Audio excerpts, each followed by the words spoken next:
Kung hindi akma, kamukha ngayon, napatunayan na kahit sinasabi po nilang real-time geotag, ang dali palang takpan yun eh. Kukuha lang ng ibang litrato, isasalpak na ganyan. Akala mo, totoo na ang accomplishment is so much percent already. Pero hindi totoo eh. Kaya naglipa na yung ghost projects.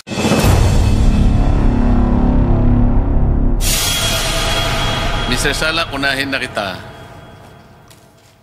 Meron kayong tinatawag na River Basin Control Office na nasa inyong departamento. Tama ba? Yes, Mr. Chair, Your Honor. Yes po. Totoo po yan. Kailan ba nagawa yung opisina na yun? Kailan na-establish? Hindi ko po alam, Your Honor, eksakto, pero matagal na po ako sa DNR. Matagal na po yung opisina na yan po. 10 years? So kasabay mo siguro? 35 years na po ako eh. Kaya nga, hindi siguro 30 years na yung RBCO, tama? Hindi ko po sigurado. So matagal na? Apo. Kasi, alam mo ba yung mandato ng RBCO? Yes po. Sabihin mo. Sila po yung nag-ano po ng master plan po for the sustainable ano po ng ating mga rivers. Especially mga major river system po sa ating bansa. Oo, yun ang they serve as the lead oversight yes, agency for all river basins. Yes, sir. Yes, sure. And we have 18 river basins in major the river entire country. basins po.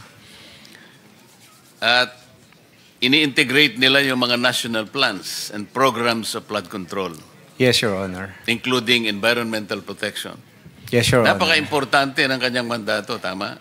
Opo. Tama po, Your Honor. Pero sa tagal nila sa inyong departamento, wala kong nakitang sino man na tumestigo sa committee ito na sila'y nakipag-coordinate o sila'y pinuntahan, for example, ng DPWH sa paggawa ng napakaraming flood control projects.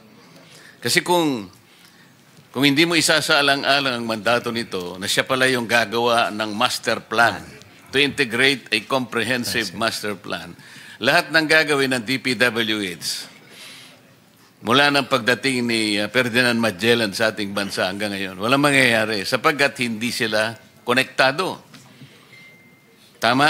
Tama po, Your Honor. Kaya failure ang ating mga flood control projects. Hindi dahil sa napatunayan na natin ang maraming katiwalian, ang maraming korupsyon, ang lawak at ang lalim, kasing lalim ng mga baha na dumating sa ating bansa. Ito yung isa sa hindi nakita o ayaw tingnan ng DPWH sa mahabang panahon.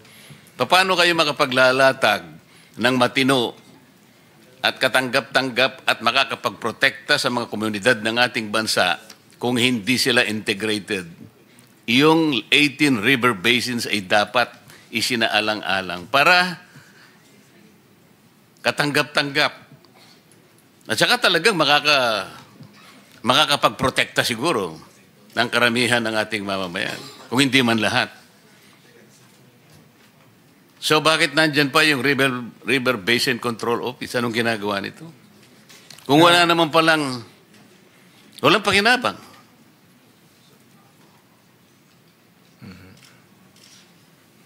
Your Honor, ang alam ko po, may mga proyekto din po kami na related po sa pag-manage po ng ating mga major river basins.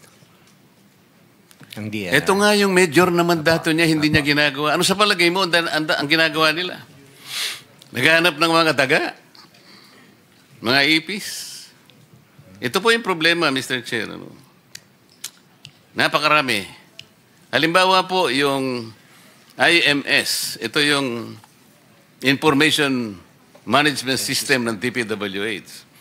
Ito ay nasa ilalim ng Planning Service. At sa ilalim ng IMS, nandyan ang PCMA, nandyan yung MYPS, yung Survey 123. Engineer Bernardo, tama? Ito yung ginagawa actually para mabantayan, mamonitor yung upgrading, yung pag-update ng progress ng mga proyekto, lalong-lalo na yung pinag-uusapan ng flood control projects. Kung hindi akma, kamukha ngayon, napatunayan na kahit sinasabi po nilang real-time geotag, ang dali palang takpan yun eh. Kukuha lang ng ibang litrato, isasalpak na ganyan. Akala mo, totoo na ang accomplishment is so much percent already. Pero hindi totoo eh. Kaya naglipa na yung ghost projects. Inamin po ni Yusek Cabral, nang nandito siya, at nakikinig po si Secretary Bonoan noon, na yung sinabmit po nila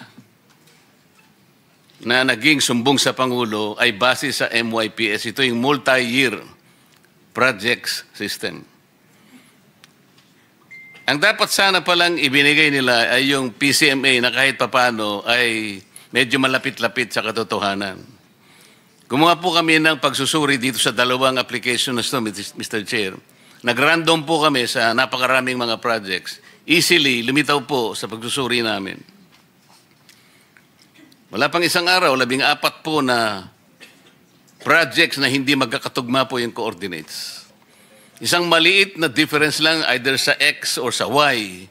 Alam po ninyo ang variance na nakita namin, discrepancy, mula sa maliit na about 67 meters to about 700 meters.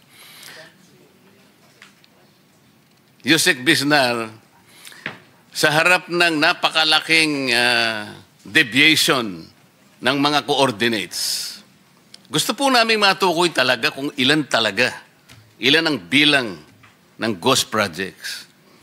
Pero kung pagbabasihan po ninyo yung maling input na ibinigay, sapagkat ito ay nakabase sa MYPS, pati kayo may liligaw din yan eh.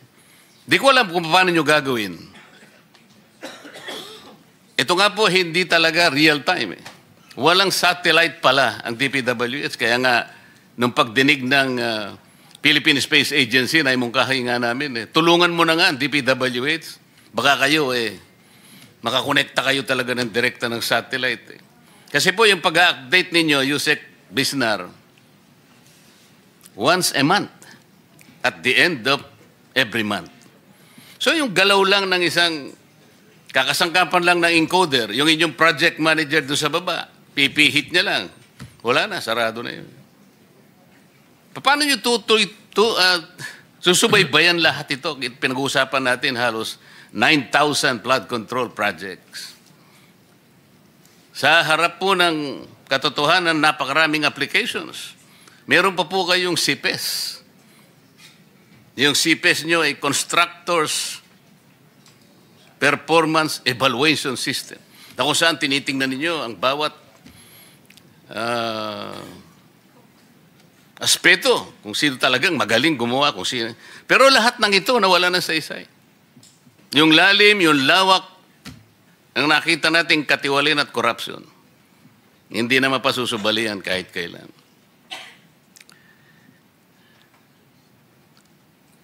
Mr. Chair, ako po ay dadako na doon sa matagal ko na sanang, kanina pa kasi, magmula nung ako po ay maging Blue Ribbon Committee hanggang kayo po ay pumalit, iisa po ang nakita natin.